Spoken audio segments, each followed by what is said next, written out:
का कमाल। एक दिन चेतन के स्कूल में जादू का खेल हुआ। जादूगर ने बड़े अच्छे अच्छे करतब दिखाए। सब बच्चे करतब देख के चकित रह गए। जादू के खेल के बाद जब सब घर जाने लगे तो चेतन को स्टेज के पास कुछ चमकती हुई चीज दिखाई दी। उसने पास जाके देखा। अरे वाह, कितनी सुंदर पेंसिल है। चेतन ने वो पेंसिल उठा ली और वो भी अपने घर चला गया। अगले दिन रविवार था। चेतन की माँ ने उसे होमवर्क करने के लिए कहा। चेतन बेटा, स्कूल का बहुत होमवर्क है, टीवी बाद में देखना, पहले होमवर्क कर लो। माँ, थोड़ी देर और बस। बिल्कुल नहीं, पहले होमवर्क। चेतन अनमने ढंग से उठा और अपनी बुक्स निकाल के होमवर्क करने बैठ गया। उसने अपने कंपास में से वही चमकीली पेंसिल निकाली। चलो आज इसी से होमवर्क करता हूँ। जैसे ही लिखने के लिए उसने पेंसिल को पेपर पे लगाया, पेंसिल गोल गोल घूमने लगी और उसके हाथ से छूट गई। फिर अपने आप पेंसिल पेपर पे चलने लगी। चेतन हक्का बक्का रह गया। अरे ये क्या? कुछ ही सेकंड्स में उस पेंसिल ने उसका सारा होमवर्क कर दिया। चेतन ने सारे आंसर्स मैच किए, सब सही थे। इस पेंसिल ने तो सारे आंसर सही लिखे हैं और हैंडराइटिंग भी बिल्कुल मेरे जैसी। तभी पेंसिल ने पेपर पर फिर से कुछ लिखा। ओह, तो ये जादुई पेंसिल है। अब तो बड़ा मजा आएगा। चेतन ने फटाफट उस पेंसिल की मदद से सारा होमवर्क खत्म कर दिया। माँ, मेरा होमवर्क हो गया, मैं टीवी देख रहा हूँ। इतनी जल्दी?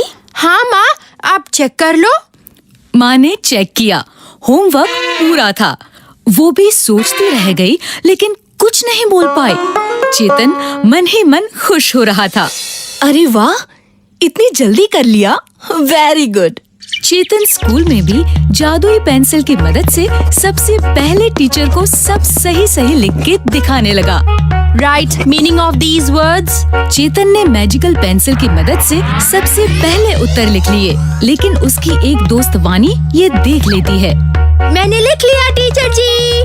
टीचर बहुत खुश हो गई। वेरी गुड चेतन। स्कूल के बाद वानी चेतन के पास आई और जादुई पेंसिल के बारे में बात करने लगी। चेतन, वो पेंसिल जादूगर अंकल की है। सबके जाने के बाद वो उसे ढूंढ रहे थे। तुझे वो पेंसिल लौटा देनी चाहिए। अरे ऐसे कैसे लौटा दूं? ये तो मेरे बड़े काम की है। चेतन ने वानी की एक नहीं सुनी। चेतन उस पेंसिल से रोज सारा होमवर्क और स्कूल वर्क करवाने लगा। स्कूल में चेतन की बहुत तारीफ होने लगी। चेतन बहुत अच्छी पढ़ाई करने लगा है, सब कुछ सही और फटाफट लिखता है। चेतन अपनी पेंसिल के साथ बहुत खुश था। धीरे धीरे स्कूल में परीक्षा का टाइम आ गया।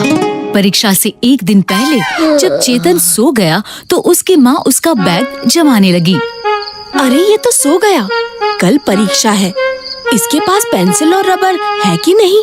माँ ने देखा कि चेतन के कंपास में सिर्फ वही एक चमकीली पेंसिल है और वो भी बहुत छोटी हो चुकी है। अरे परीक्षा में इतनी सी पेंसिल से कैसे लिखेगा? राइटिंग भी अच्छी नहीं आएगी। मैं इसे नई पेंसिल दे देती हूँ। और माँ ने उस जादुई पेंसिल को खराब पेंसिलों के डिब्बे में रख दिया और एक नई पेंसिल चेतन के कंपास में रख दी। अगले दिन सुबह सुबह चेतन नाश्ता करके परीक्षा के लिए जाने लगा। माँ, मेरा कंपास। ये लो, और परीक्षा में सब कुछ अच्छे से और ध्यान से करके आना।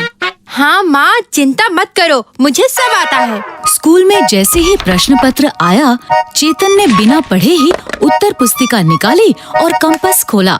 कंपास खोलते ही उसके होश उड़ गए। जादुई पेंसिल की जगह नई पेंसिल थी। ये कैसे हो गया? मेरी पेंसिल कहाँ गई? अब क्या करूँ? चेतन के तो पैरों तले जमीन खिसक गई थी। उसे समझ में नहीं आ रहा था कि क्या करे। उसे एक भी प्रश्न का उत्तर नहीं आता था, क्योंकि उसने पढ़ाई तो करना लगभग छोड़ ही दिया था। अब उसे अपनी गलती का पछतावा होने लगा और वो रोने लगा। क्या हुआ चेतन, क्यों रो रहे हो? चेतन ने रोते रोते टीचर को सारी बात बताई। मुझे एक भी प्रश्न का उत्तर नहीं आता है। मैं एक जादुई पेंसिल की मदद से सब सही करता था।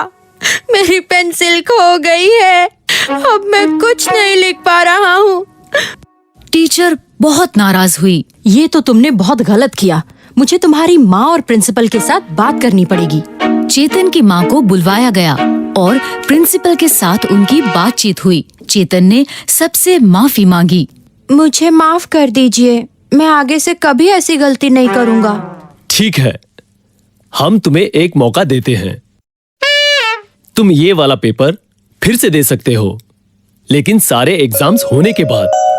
Thank you sir. उस दिन चेतन को एक बात समझ में आई कि कभी भी किसी चीज का गलत फायदा नहीं उठाना चाहिए, वरना हम किसी बहुत बड़े नुकसान में पड़ सकते हैं।